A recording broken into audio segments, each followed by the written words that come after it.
جب تک ہم اپنے خیالات میں تبدیلی نہیں لاتے ہم اپنے مقصد میں کامیاب نہیں ہو سکتے۔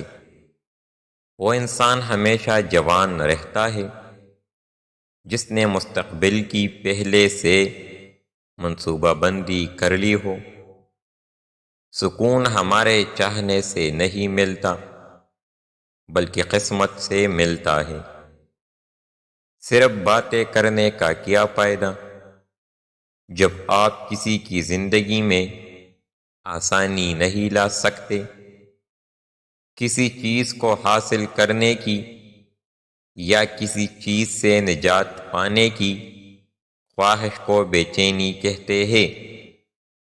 جو لوگ اپنی اولاد کو رشوت کی کمائی پر پروان چڑھاتے ہیں ان کی اولاد عموماً بدتمیز اور بے ادب ہوتی ہے۔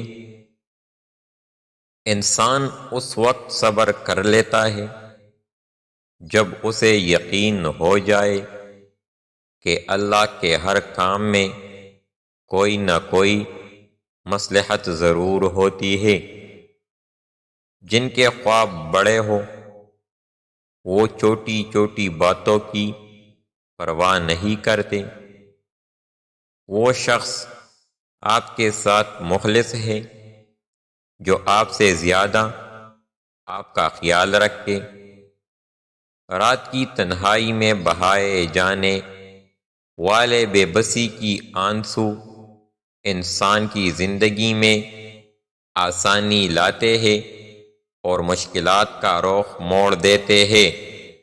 بے وقوفی کا کوئی علاج نہیں کیونکہ یہ بیماری نہیں بلکہ سزا ہوتی ہے۔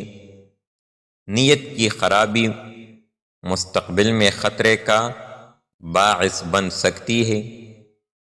لوگوں کو ہمیشہ وہی چیز اچھی لگتی ہے جو ان کے لیے نقصان دہ ہو اور وہ چیز بری لگتی ہے جس میں ان کا فائدہ ہو۔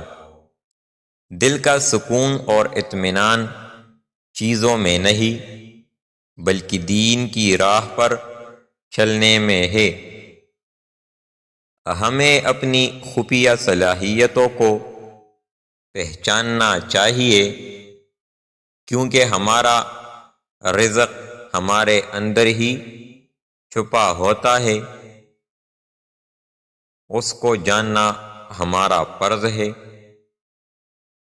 اگر انسان اپنی صحت کا خیال رکھے تو بڑھاپے کے اثرات دیر سے ظاہر ہوتے ہیں۔